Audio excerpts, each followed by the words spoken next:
ಕ್ರಿಸ್ತನನ್ನು ಪ್ರತಿಫಲಿಸುವಂತೆ ನಿಮ್ಮ ಆತ್ಮಗಳನ್ನು ವಾಕ್ಯದಲ್ಲಿ ಬಲಪಡಿಸುವ ಅನುದಿನದ ಧ್ಯಾನ.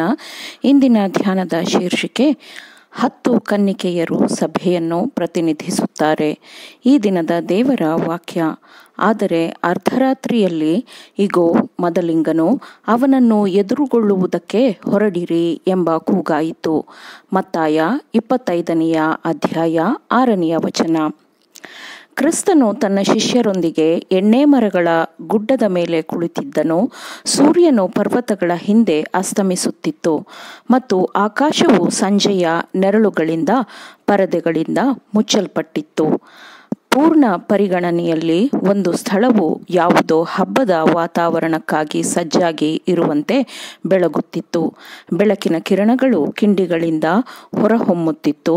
ಅದು ಮಾತ್ರವಲ್ಲದೆ ಮದುವೆಯ ದಿಬ್ಬಣವು ಇನ್ನೇನು ಬರುತ್ತದೆ ಎಂದು ಕಾಯುತ್ತಾ ಇದ್ದವರ ನಡುವೆಯಿಂದಲೂ ಮುಳುಗುತ್ತಿದ್ದ ಸೂರ್ಯನ ಕಿರಣಗಳು ಹೊರಹೊಮ್ಮುತ್ತಿತ್ತು.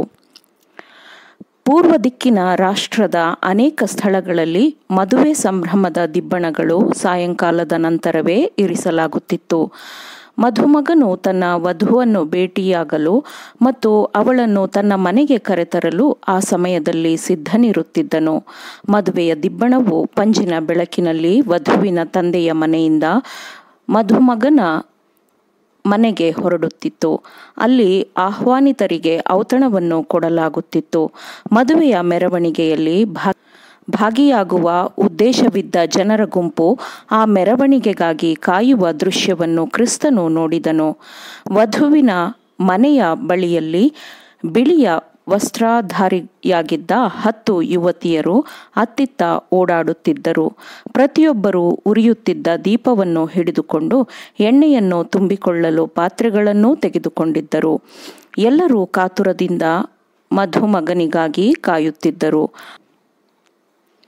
ಆದರೆ ತಡವಾಗಿ ಅನೇಕ ಗಂಟೆಗಳ ಸಮಯವೂ ಕಳೆಯಿತು. ಕಾಯುತ್ತಿದ್ದವರು ಸುಸ್ತಾಗಿ ನಿದ್ರಿಸಿದರು. ಮಧ್ಯರಾತ್ರಿಯಲ್ಲಿ ಇಗೋ, ಮದಲಿಂಗನು ಅವನನ್ನು ಎದುರುಗೊಳ್ಳುವುದಕ್ಕೆ ಹೊರಡಿರಿ ಎಂಬ ಕೂಗಾಯಿತು. ಮಲಗಿದ್ದವರು ತಕ್ಷಣವೇ ಎಚ್ಚೆತ್ತು ಎದ್ದು ನಿಲ್ಲುತ್ತಾರೆ.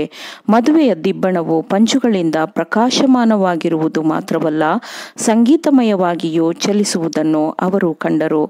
ಅವರು ವರನ ಧ್ವನಿಯನ್ನು, ವಧುವಿನ ಧ್ವನಿಯನ್ನು ಕೇಳುತ್ತಾರೆ. 10 ಕನ್ನಿಕೆಯರು ತಮ್ಮ ದೀಪಗಳನ್ನು ಹಿಡಿದು ನೆಟ್ಟಗೆ ಮಾಡಿದರು, ಹೊರಡಲಿಕ್ಕೆ ಸಿದ್ಧರಾದರು. ಆದರೆ 5 ಮಂದಿ ಕನ್ನಿಕೆಯರು ನಿರ್ಲಕ್ಷ್ಯರಾಗಿ ತಮ್ಮ ಎಣ್ಣೆ ಪಾತ್ರೆಗಳಲ್ಲಿ ಎಣ್ಣೆ ತುಂಬಿಸಿಕೊಂಡಿರಲಿಲ್ಲ. ಮದಲಿಂಗನು ಅಷ್ಟು ತಡವಾಗಿ ಬರುತ್ತಾನೆ ಎಂದು ಅವರು ಯೋಚಿಸಲಿಲ್ಲ. ಅವರು ತುರ್ತು ಪರಿಸ್ಥಿತಿಗೆ ಸಿದ್ಧರಿರಲಿಲ್ಲ. ಅವರು ಬುದ್ಧಿವಂತ ಕನ್ನಿಕೆಯರಿಗೆ, ನಿಮ್ಮ ಎಣ್ಣೆಯಲ್ಲಿ ನಮಗೆ ಸ್ವಲ್ಪ ಕೊಡಿರಿ, ನಮ್ಮ ಆರತಿಗಳು ಆರಿಹೋಗುತ್ತವೆ ಎಂದು ಕೇಳಿಕೊಂಡರು. ಅದಕ್ಕೆ ಆ ಬುದ್ಧಿವಂತೆಯರು, ನಿಮಗೆ ಕೊಟ್ಟರೆ ನಮಗೂ ನಿಮಗೂ ಕೂಡ ಸಾಲದೇ ಹೋದೀತು. ನೀವು ಮಾರುವವರ ಬಳಿಗೆ ಹೋಗಿ ಕೊಂಡುಕೊಂಡರೆ ಒಳ್ಳೆಯದು ಎಂದು ಹೇಳಿದರು. ಅವರು ಕೊಂಡುಕೊಳ್ಳಲಿಕ್ಕೆ ಹೋದಾಗ ಮದುವೆಯ ದಿಬ್ಬಣವು ಬಂದು ಮುಂದೆ ಸಾಗಿತ್ತು. ಅವರನ್ನು ಹಿಂದೆ ಬಿಡಲಾಯಿತು. ಸಿದ್ಧವಾಗಿದ್ದ 5 ಅವನ ಸಂಗಡ ಮದುವೆಯ ಮನೆಯೊಳಕ್ಕೆ ಹೋದರು. ಬಾಗಿಲು ಮುಚ್ಚಲಾಯಿತು. ನಂತರ ಬುದ್ಧಿಯಿಲ್ಲದ ಕನ್ನಿಕೆಯರು ಔತಣಕೂಟದ ಮನೆಯನ್ನು ತಲುಪಿದಾಗ ಅವರು ಅನಿರೀಕ್ಷಿತವಾದ ನಿರಾಕರಣೆಯನ್ನು ಅನುಭವಿಸಿದರು. ವರನಿಗಾಗಿ ಕಾಯುತ್ತಿದ್ದ ಗುಂಪನ್ನು ಕ್ರಿಸ್ತನು ನೋಡುತ್ತಾ ಕುಳಿತಿದ್ದಾಗ ಅವನು ತನ್ನ ಶಿಷ್ಯರಿಗೆ ಕನ್ನಿಕೆಯರ ಅನುಭವದ ಮೂಲಕ ಕ್ರಿಸ್ತನ 2ನೇ ಬರೋಣದ ಮೊದಲು ಜೀವಿಸುವ ಸಭೆಯ ಅನುಭವವನ್ನು 10 ಕನ್ನಿಕೆಯರ ಕಥೆಯ ಮೂಲಕ ಹೇಳಿದನು. ಆಮೇನ್.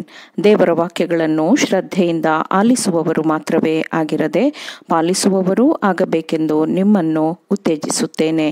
ಪರಿಶುದ್ಧಾತ್ಮನ ಸಹಾಯದಿಂದ ಆಲಿಸಿದ ನಿಮ್ಮೆಲ್ಲರಿಗೂ ಧನ್ಯವಾದಗಳು. ಮತ್ತೆ ದೈನಂದಿನ ಧ್ಯಾನಕ್ಕಾಗಿ ನಾಳೆ ಸಂಧಿಸೋಣ. ಆಮೇನ್.